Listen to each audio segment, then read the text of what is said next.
you have to really implement this. You have to do Swadhyay. So how do I do Swadhyay?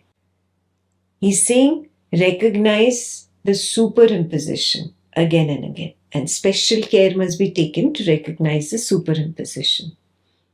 So what is superimposition? We've done this before in the Advaita retreat. Adi Shankaracharya called it Adhyasa.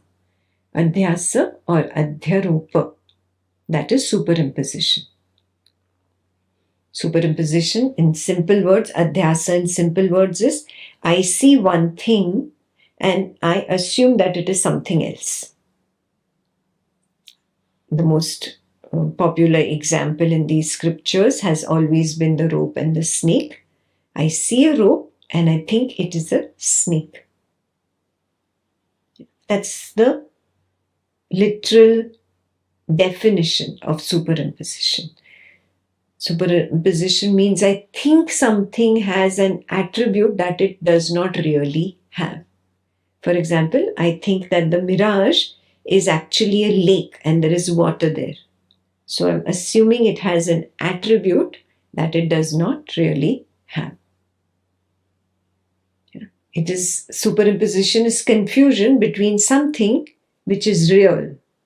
The rope is real or the sand is real for the waker in the waking world. There is confusion between this real and something illusory like the snake or the water. The snake never was. Not before you saw the snake on the rope, not during the seeing of the snake on the rope, not after the seeing of the snake on the rope. The snake was never there. It was always illusory. Similarly, water in the mirage.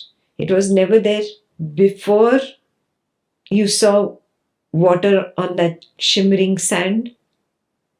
It was not there during you actually looking at the shimmering sand and assuming it to be water.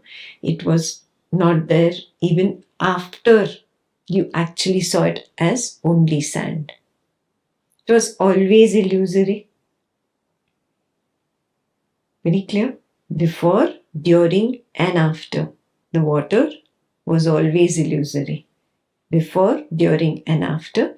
The snake is always illusory. So what is really happening here? There is only partial seeing of the real part. I see the rope, but I don't really see the rope.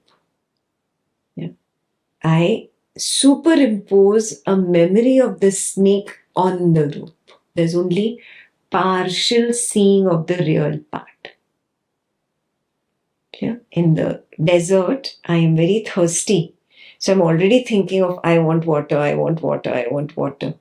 So I am superimposing the memory of water on the shimmering sand. Partial seeing of the real part. So I only see the real part as partial. Is that clear? So the partial seeing of the real part